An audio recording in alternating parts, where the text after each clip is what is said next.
En los consejos consultivos de Grupo Salinas tratamos de acercar a los empresarios para hablar de los temas que son relevantes para nuestro país y que generan bienestar, empleos y sobre todo que trazan una ruta en la cual todos los mexicanos nos podamos sumar al progreso de México.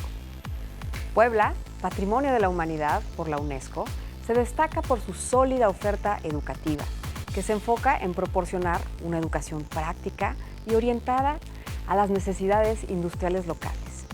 Además, se ha convertido en un atractivo turístico que siempre está en crecimiento. El sector hotelero ha experimentado un notable desarrollo en los últimos años. Actualmente, Puebla ofrece una amplia variedad de hoteles a lo largo del estado.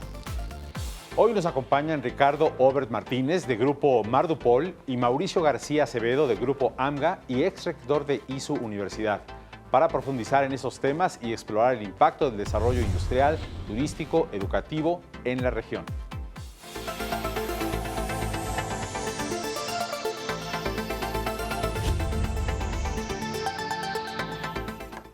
Bueno, así que estamos en una edición más de Participación Empresarial y me da muchísimo gusto saludar aquí a Ninfa. ¿Cómo te va, Ninfa? Qué gusto, Carlos. Gracias por invitarnos a hacer esto que para mí es muy importante, porque conocer la historia de cómo se han forjado las empresas que promueven el trabajo, que promueven el desarrollo y sobre todo, pues el bienestar de los estados, me encanta hacer eso juntos y me encanta tenerlos aquí. Aquí está con nosotros Ricardo, Mauricio, bienvenidos. ¿Cómo les va? Muy bien. Gracias. Y mejor ahora que estamos aquí. Gracias Ninfa, gracias Carlos por la invitación. Oye, Mauricio, cuéntanos un poquito, tú te dedicas al sector educativo y has tenido una visión, y me encanta y comparto contigo además, de poder especializar la gente pues en lo que es la vocación del Estado. ¿Cómo surge esa iniciativa y cuál ha sido el ingrediente que dices, esto fue lo que realmente detonó esta prosperidad? Sí, Ninfa, bueno, pues Puebla tiene una gran gastronomía, ¿no? Puebla es reconocida a nivel mundial por su gastronomía, por su comida. Y hace 20 años nos reunimos un grupo de amigos, empresarios, que creemos muchísimo en la educación y en la formación del talento humano. Y veíamos que en la industria gastronómica hay mucho talento, pero que si ese talento no solo se quería quedar en Puebla, pues necesitaba formarse más. Y entonces decidimos participar en la fundación de una institución educativa que se llama ISU Universidad, donde está enfocada en un principio a formar chefs, licenciados en gastronomía, licenciados en administración de hoteles y restaurantes, profesionales asociados en sommelier o profesional asociado en panadería. Pero además lo hicimos con una fortaleza muy interesante, porque una de las personas que invitamos a fundar esta universidad es suizo-mexicano. Y entonces él nos compartía los valores suizos y decía, bueno, es que en Suiza hay muchos valores, ¿no?, que se inculcan en las personas, ¿no? El orden, la pulcritud, la disciplina, la puntualidad. ¿Y por qué no le ponemos ese ingrediente a la filosofía institucional? Pero del otro lado, pues estábamos los mexicanos y decíamos, bueno, pero los mexicanos pues tenemos calidez, servicio, una actitud única, ¿no? En los lugares gastronómicos o hoteleros donde vas, el servicio de México es considerado de los mejores del mundo. Entonces decidimos hacer una filosofía institucional donde pusiéramos lo mejor de las dos culturas, lo que son los estándares suizos y la calidez mexicana. Y eso lo pusimos en nuestros valores y nuestros principios de esa universidad. Y hoy los alumnos que egresan de la universidad, pues además de que salen con esos valores y sale un talento maravilloso para el mundo, pues salen a trabajar con el lema de mi pasaporte al mundo. Entonces hoy no solo se quedan profesionales de la industria gastronómica en Puebla, sino que hoy los buscan de muchas partes del mundo para irse a trabajar. Entonces, participar en la formación de talento humano creo que es algo increíble. No hay en nada este más país. satisfactorio, pero además qué genialidad, como dices, la calidez de los mexicanos, el servicio con la puntualidad y el respeto de los suizos. No, sí, es que hicieron un combo. Sí, ¿verdad? Magnífico. Pocas veces visto. Sí. Como combo tienes tú también de muchas industrias en las que estás, Ricardo. Dinos, esta tierra fértil en donde también diferentes industrias en las que participas, ¿cómo ocurrió para ti y para tu grupo empresarial? Bueno, lo primero que yo les diría es que qué chula es Puebla, como dice la canción. Es verdad. Efectivamente, Puebla es chulísima, no sé si estás de acuerdo. No, 100%. Pero esto surge de mi familia materna. Nos asentamos en Puebla hace mucho tiempo, 5 o 6 generaciones, y incursionamos en la industria química, sobre todo en la industria textil, vendiendo productos químicos para la industria textil y en específico colorantes básicos y básicos modificados. Como ustedes saben, la industria textil de Puebla fue grandísima y muy importante en el siglo XX, todavía hay industria textil, y de ahí ya nos fuimos desdoblando a otras industrias como la hotelera y también la renta de espacios de bodega para quien la necesite. Y quisiera enfatizar también otros sectores, porque yo creo que muchos mexicanos que vamos a Puebla de turismo, pues tenemos el posicionamiento de Puebla mucho en el sector automotor, notoriamente por la planta de Volkswagen que tiene ya muchas décadas, pero ustedes y otros tantos empresarios mexicanos han sabido hacer crecer otros sectores y digamos, no nada más que nos concentremos en ese posicionamiento de los mexicanos respecto de las capacidades automotrices que tiene el Estado.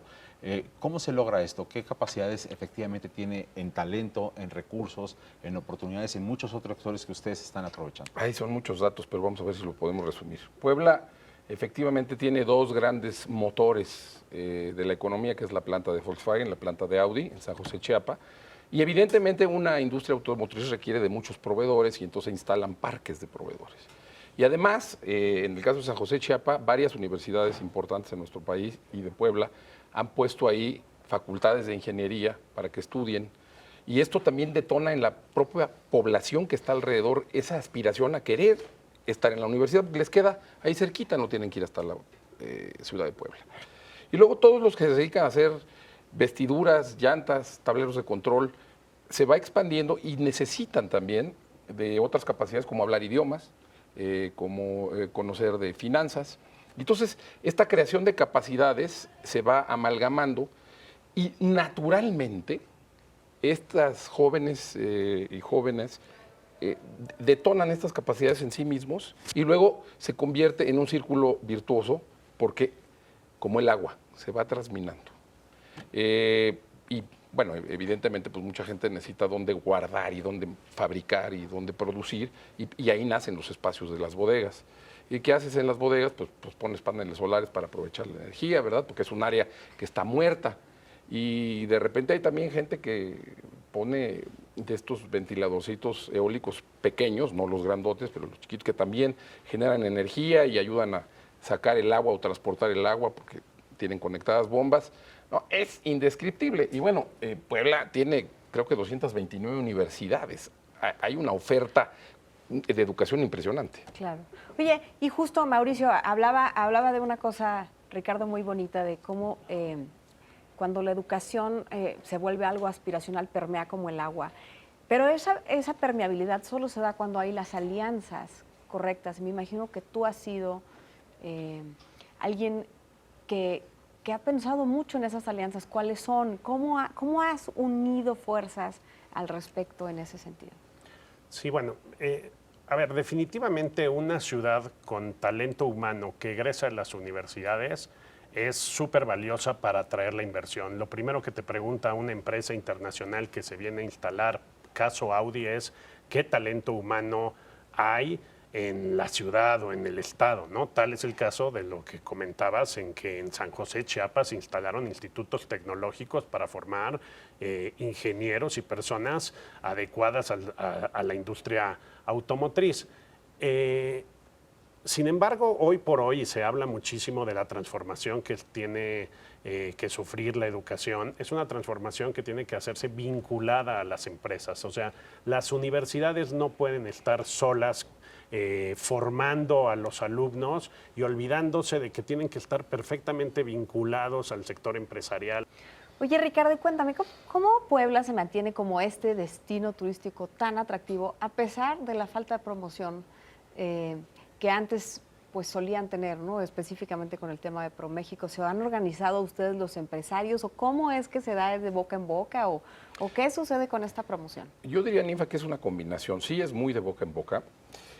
Puebla tiene eventos muy importantes a lo largo del año.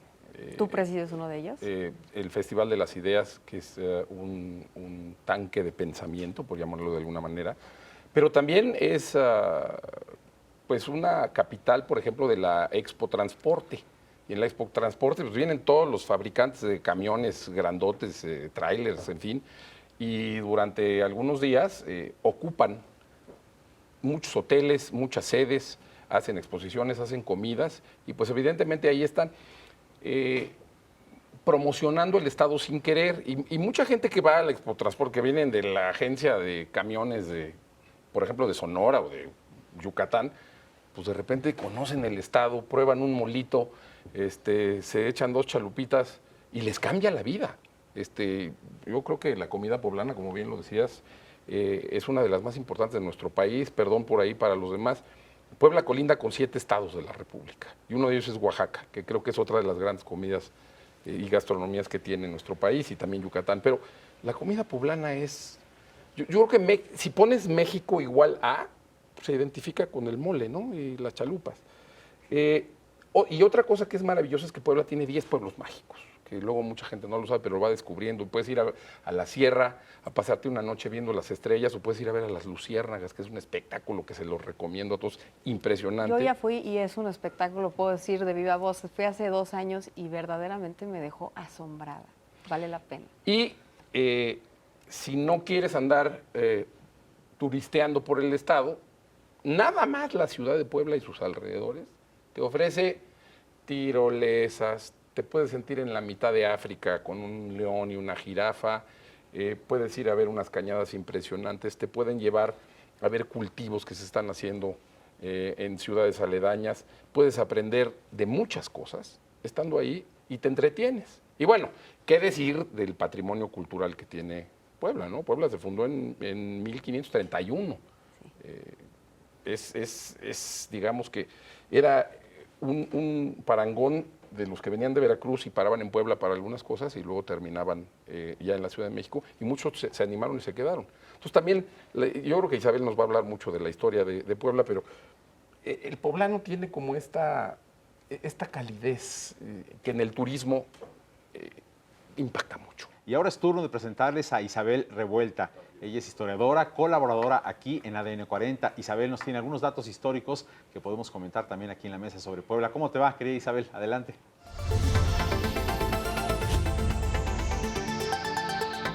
Hola, muchísimas gracias. Y efectivamente, porque la historia está viva. Y en esta serie de participación empresarial podemos darnos cuenta que esas historias de emprendimiento a lo largo de todos los siglos que nos han conformado nos dan esto de lo que hablábamos en el capítulo anterior, la pertenencia y el orgullo para continuar con el futuro. Y pues Puebla, imagínense todo lo que no podemos contar sobre Puebla. Es fundada el 16 de abril de 1631, nada más y nada menos por uno de los 12 franciscanos que llegaron a evangelizar. Fray Toribio de Benavente, ese mítico motolinía que en náhuatl quería decir el pobre y que se queda justamente con ese nombre. Cuando se funda esta ciudad, es muy interesante el por qué se funda en ese lugar. Tras la conquista y tras los hechos de las alianzas de Hernán Cortés, junto con los tlaxcaltecas, en el área de Cholula y de Tlaxcala había un valle donde se construirá una nueva ciudad. Esta ciudad será la ciudad de Puebla. ¿Y por qué ahí? Porque además de que estaba rodeada de mano de obra, también había grandes cantidades de materiales, canteras, bajaban los ríos, las riadas de los volcanes del Popo y del Iztaccíhuatl, y entonces era un lugar perfecto para asentar la ciudad. Y es entonces que es fundada, y será que en 1632 la esposa de Carlos V, Isabel de Portugal, le entrega el nombre de Ciudad de Los Ángeles, Puebla de Los Ángeles. Bueno, si nos quedamos con Isabel va a haber un tsunami de datos históricos, sí o no, ¿no? Con todo lo que es rico en Puebla. Y yo quisiera preguntar a Mauricio, bueno, pues hay una cantidad efectivamente de temas históricos que a la gente pues simplemente le atraen, ¿no? En materia de turismo, gastronomía, la gente aterriza muchas veces en Puebla porque va a ver museos, lugares históricos, espacios de cultura, a conocer parte de lo que somos en México. Sí, a ver, en Puebla es una ciudad increíble. Tenemos desde el centro histórico de Puebla, que hoy está en un estado maravilloso, libre de vendedores ambulantes. Lo puedes caminar, puedes pasear con tu familia, puedes ir a la catedral. En un recorrido del centro te puedes estar todo un día recorriendo la catedral, la Capilla del Rosario, el barrio de los Sapos, el Parián. Oye, y háblenme de los grupos empresariales, porque yo sé que ustedes los conozco de cerca y me admira mucho la capacidad enorme que tienen de agruparse, de alinearse, de conversar acerca del futuro, de lo que ven. Tienen este ícono que es el E100. Se dice fácil 100 empresarios, pero la verdad es que a la mera hora, pues yo lo que he encontrado es que en el país la gente pues jala para su montaña, ¿no? Y tener 100 que estén trabajando para un bien común es difícil. ¿Cómo ha sido esa experiencia? Fíjate, Ninfa, que nace de una debilidad. Sí. O sea, Puebla no nos distinguíamos por nuestra unidad.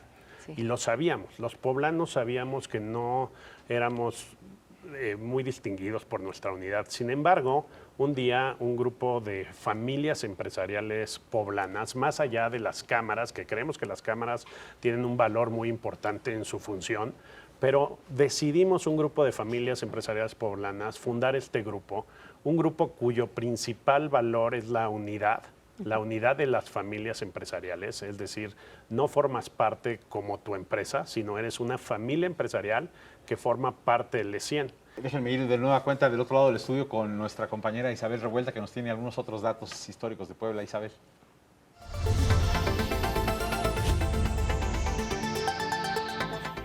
Esas familias empresariales de las que están discutiendo ahorita tuvieron su origen también en algo muy similar en esta ciudad de Puebla cuando fue fundada.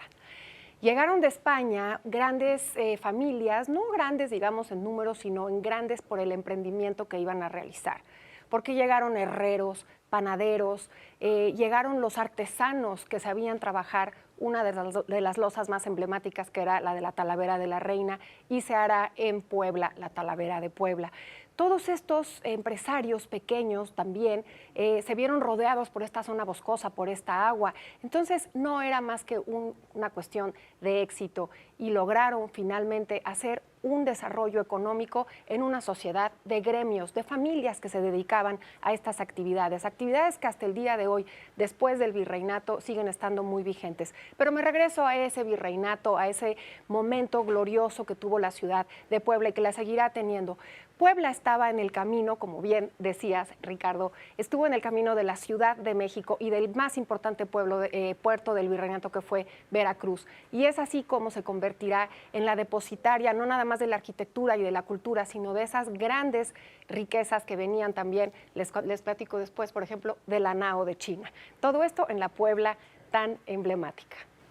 Bueno, ya decíamos efectivamente muchísimos datos históricos, pero que además reflejan justamente lo que hablábamos, ¿no? Las capacidades que tiene el Estado. Y preguntarte, Ricardo, ya nos decía Isabel, llegaron pues orfebres, ¿no? Herreros, gente con capacidades distintas. Hoy Puebla tiene una suficiencia en cuanto al talento, en cuanto a los jóvenes, que no nada más en un sector, ¿no? Que ya lo hablábamos al principio, el tema turístico gastronómico, sino para todo. ¿Está suficientemente capacitada o es un desafío también para la entidad? Pues es un área de oportunidad. Yo diría que hay industrias que están absoluta y totalmente bien atendidas. Cada día salen nuevas industrias y por lo tanto hay que crear nuevas capacidades. Y muchas veces el surgimiento de las industrias, sobre todo cuando vienen del extranjero, nos toma por sorpresa, no muy bien capacitados. Sí creo que la capacidad de reacción es muy buena en algunos sectores.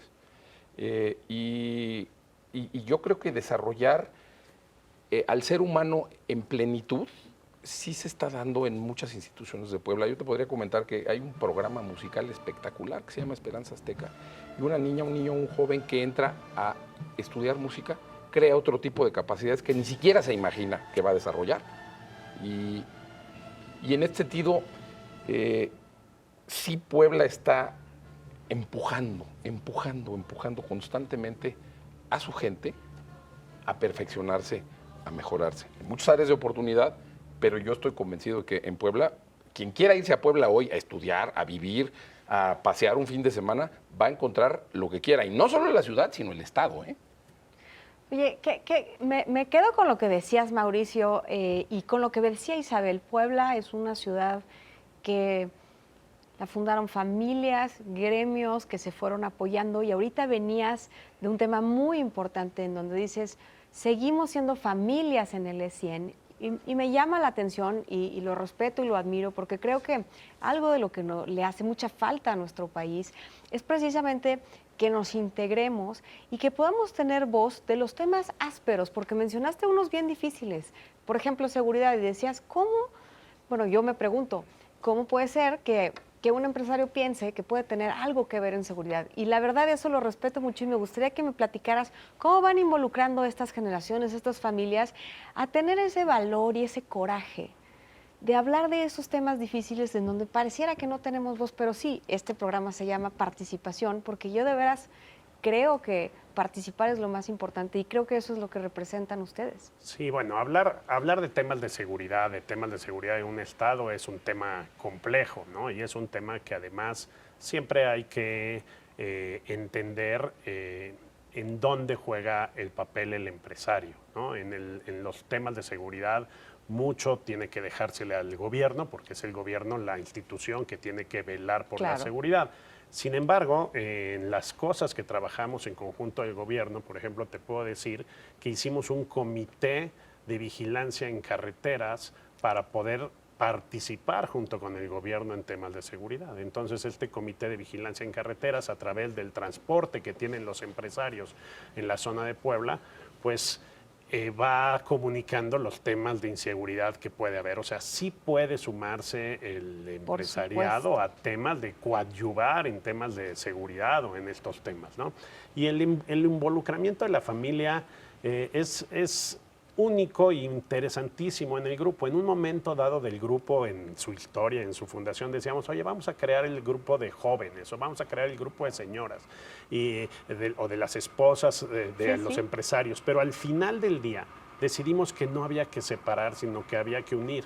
Y hoy en nuestras plenarias, pues puedo ir yo con mi hija y mi hija convivir con un empresario de otro sector porque mi hija quiere innovar en un sector, o un empresario que no sabe nada, a lo mejor del Bitcoin, le pregunta a un joven que sabe mucho de las criptomonedas, y entonces esa interacción entre las familias nos está sirviendo muchísimo en Puebla para conocernos, para estar unidos y para olvidarnos de ese pasado de desunidad que pudiera haber existido. Qué gran ejemplo nos está planteando, ¿no? Oye, como para que lo emulen en otras partes del país. Vamos a ir otra vez con Isabel, que tiene algún otro dato para nosotros, Isabel.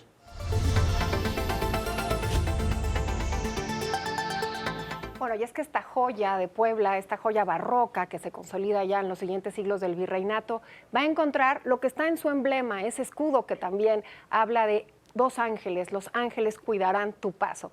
Y me atrevo a dar el tono religioso porque más allá del tema, el dogma de fe que de cada uno de nosotros, lo que tiene Puebla es justamente que está basada en ese sincretismo cultural y en ese sincretismo y en esa evangelización, que hay que decir que después de la trágica paso de la conquista, después hubo también un fenómeno de convencimiento. La gente creía ya en esa nueva religión. ¿Y por qué? Porque además el sincretismo se da, esos sacrificios humanos ya no tenían que hacerse en tu familia, sino que ya había alguien que lo haría por ti. Por eso también podemos entender que la religión está tan arraigada. Pero esta Puebla fantástica, maravillosa, que hablábamos de los gremios y hablábamos de lo barroco, de la arquitectura, también se nutre hacia finales del siglo XVIII, del 17 y sobre todo en el 18, perdón, de la Nao de China, esa gran empresa también increíble del virreinato, que es la ruta más larga y más longeva que ha tenido comercialmente el mundo, que fue la Nao de China.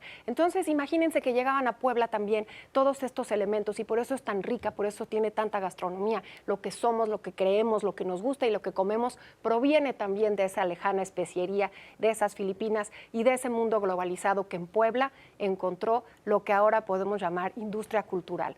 Pues bien, como nos decía justamente Isabel, esa riqueza, diversidad, a veces nos da miedo esa palabra, pero sin duda cuando alguien tiene talentos distintos, cuando alguien tiene puntos de vista diferentes, se crea una riqueza y una diversidad de capacidades que solo pueden impulsar el progreso.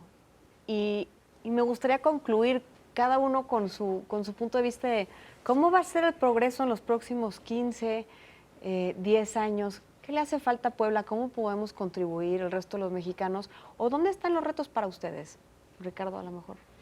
Pues, Empezar contigo. creo que Puebla tiene un futuro brillante, sin lugar a dudas. Esta organización de la que hablaba Mauricio es fundamental. Y creo que hay campo fértil para muchos años y para que muchos poblanos estén, no solo en Puebla, sino en todo el mundo.